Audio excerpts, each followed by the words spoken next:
1040 WHO. Show your family what Midwest cooking is all about. Take them to the Iowa Machine Shed, I-80, Des Moines.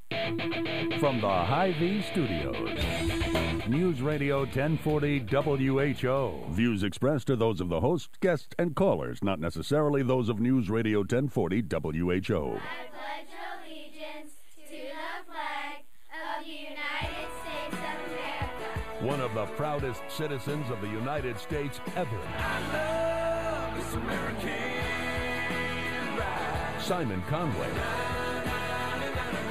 On Des Moines News Radio 1040 WHO. With no apologies whatsoever to the atheists of Iowa, we are indeed one nation under God. The Simon Conway Show here on News Radio 1040 WHO, and I'm very pleased to tell you that sat right next to me is the governor of the great state of Iowa, Governor Terry Branstad. Welcome, sir. Thank you, Simon. Great to be with you again. Good to have you back. Let me ask you a nice, easy one first. About a week and a half ago, I called Tim, who told me I was very, very observant, your communications chief, and I said, "What's happened to the flag on the mansion?"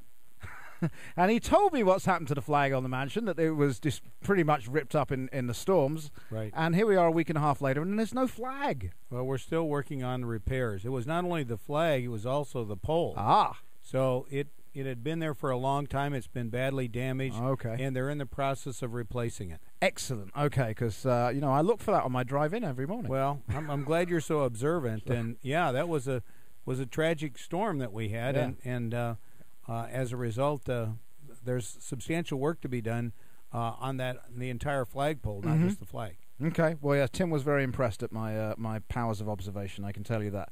So so that's good. So that's the easy one out of the way.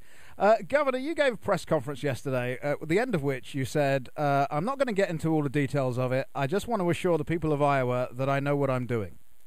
Right. Have we moved on from there?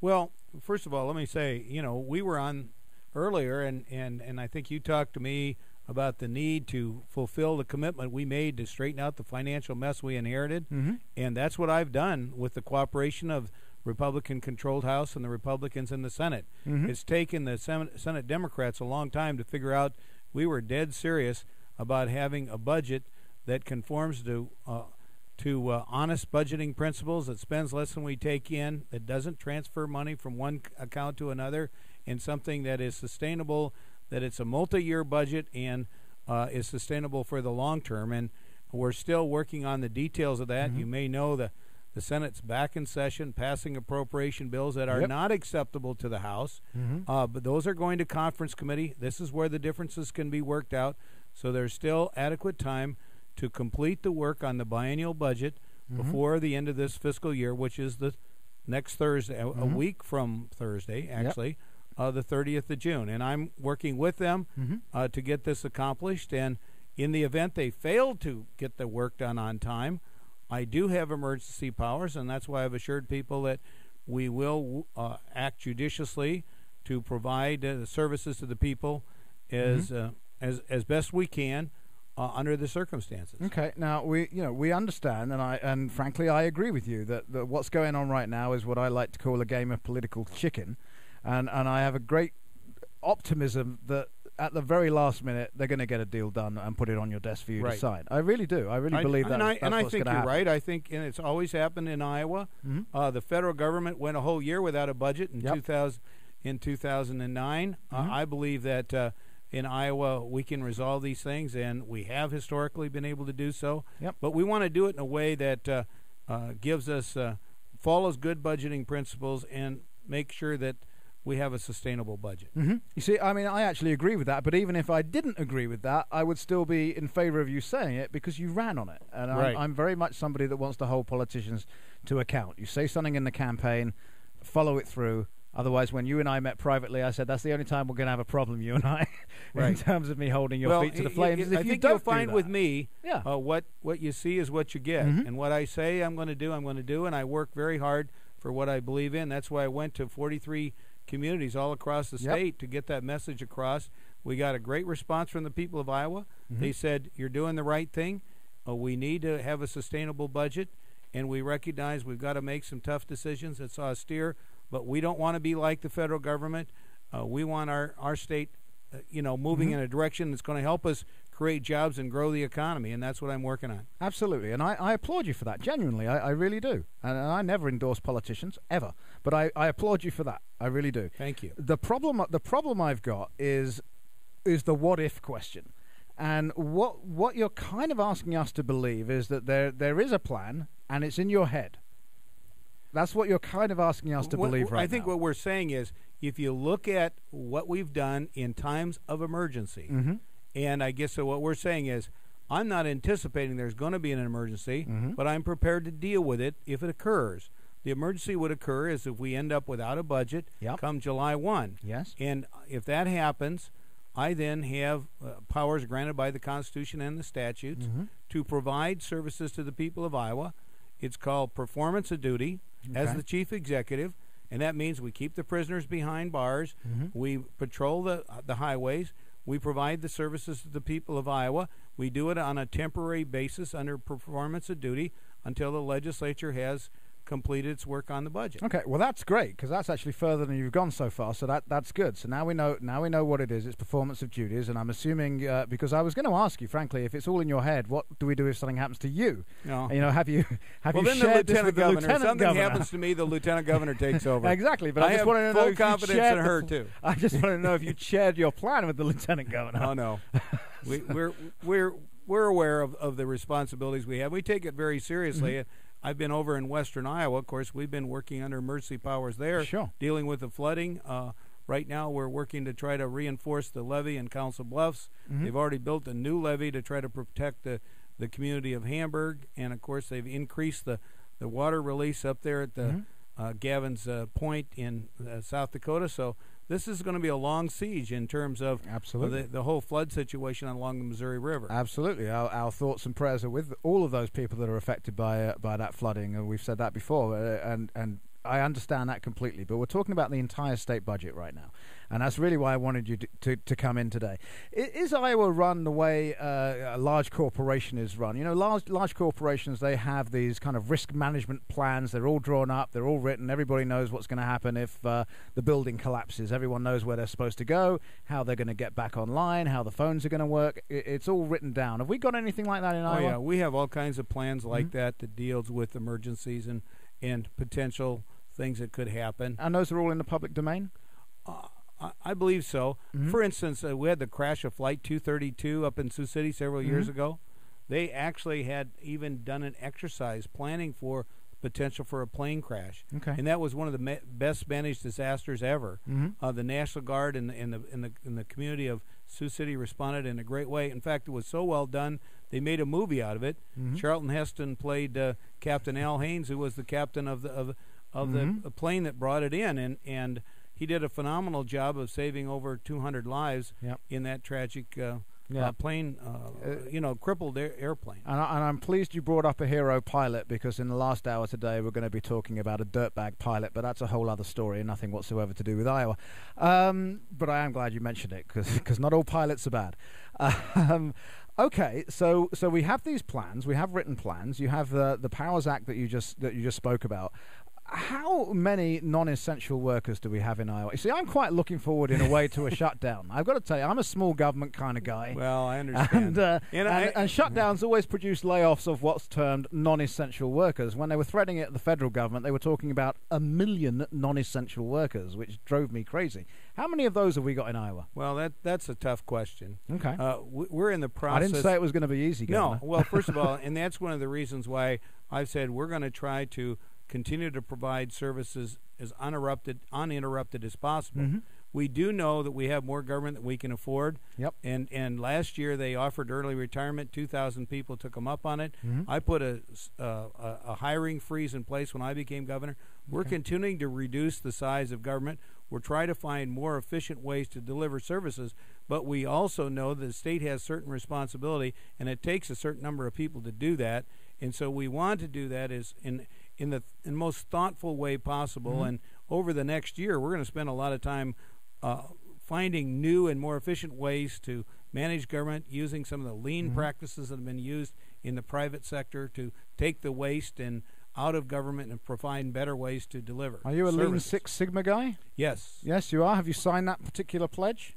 No, but I'm committed to it. Are you open to sign that pledge? Well, Mary Andrenga, who was the chair of my campaign from Vermeer Manufacturing, she's a really big believer in this, and I have seen what they've done at Vermeer and what a difference it's made. I understand, they had a seminar over the weekend. My former law partner, Rich Schwarm, was involved in helping organize that. I was there. They brought people in that had done it not only in the private sector but in the military. I think that we can do that in state government. I'm committed to doing that. This was a program, actually, that Governor Vilsack started. It was pretty much discontinued under Governor Culver. We want to reinstate it. We think it makes a lot of sense. Well, maybe I can get Dave Funk to sit down with you, Governor, because he's the Iowa co-chair of Lean Six Sigma. So, well, I have a lot of respect for Dave Funk. I think he's a great guy, and I'm in concurrence with what he wants to do. All right. Well, I'll see if I can arrange that appointment for you. Let me bring on a caller. We've got Lance in Des Moines that wants to talk to you. Hi, Lance. You're on the Simon Conway Show with the Governor. Hi, Simon. Hello, Governor. Thank you. You were talking about the flag, Simon, and yes. It brought to mind the. I just wonder, when did governors get the authority to say when the United States flag should fly at half-staff? Because it seems confusing now. I go from state to state, and, one flag's here down and flags in another state are up, or vice versa. And it seems like it would make more sense to just do that with the flag of Iowa. So I guess let me explain and why. Okay, Lance. Well, I think I think it's a very good question. Right now, of course, we have a lot of Iowa National Guard that are deployed overseas, and so if we have a death of one of our soldiers, it is our tradition to require the flags to be lowered to half-staff on the day of the memorial service or funeral. And we did that yesterday for a serviceman that died in World War II. Yep. But his remains were brought back to Iowa, and we thought it was just the appropriate thing to show our respect for them. Now, we're doing that specifically for Iowa soldiers, and that's why the governor, who is the chief, is the commander-in-chief of the Iowa National Guard, actually kind of does that. And I try to go personally to the memorial service or the funeral for the Iowa soldiers as well, whether they're in the National Guard or active military. Okay, well, I think that answers the question, Lance. So I'm gonna let you go there. I don't think there's anything. I don't think he was suggesting that you don't have the power to do that. No, it is the American flag, but it is these people are dying in service of the country, That's of right. the United States. Even though they might be in the National Guard, they have a dual duty, both to the state and to the country. And when they're killed in active duty for our country, I think it's appropriate to lower the flag in respect to them and their service and their sacrifice. Let's and I don't want to kind of move. It's always hard to move on when we're talking about members of the military, but I do need to move on because my time is pressing. Have you given up hope of getting the property tax thing done? No, I haven't. I'm very strongly committed, and I think the timing is right to do that this year. It's been talked about forever. We have an extremely uncompetitive property tax system, and frankly, if the legislature fails to act, not only the commercial property tax stays in an uncompetitive situation, but we'll see a massive increase in residential and agriculture property taxes over the next several years as well. I want to see us prevent that. The House has acted on that. We're working to try to get the Senate to pass similar language that would reduce that and protect all taxpayers by limiting the growth in all classes of property. All right, let's go back to the phones real quick. I think we're going to talk to Jim. Let's do that. Jim, you're on the Simon Conway Show with the Governor. Hey, Jim. Jim, you're on the Simon Conway Show with the Governor. Okay. My son's serving in the Navy. If he was to pass away, would the flag be lowered? It would. Okay, yes, we would do it for all. National Guard. We do it for all branches of service, those regular military, as well as those that are serving in the National Guard. So we would do that for the Navy. I would also point out I signed a law this year that says that anybody that is deployed on active duty, whether it's regular service or National Guard, outside the state of Iowa, doesn't have to pay state income tax anymore. There you go, Jim. Okay. And thank your son for his service, will you? Yep. Thank you, sir. Thank you. Thank you. And Governor, before I let you go, I just want to read you a text that we've had come in on the American Toppers and Accessories text line at 989-1040 from Mike in Pleasant Hill. Thank you, Governor Terry Branstad, for sticking to your guns on the budget. Dems want a shutdown to point fingers at Republicans. Not afraid of a shutdown here. So there you go.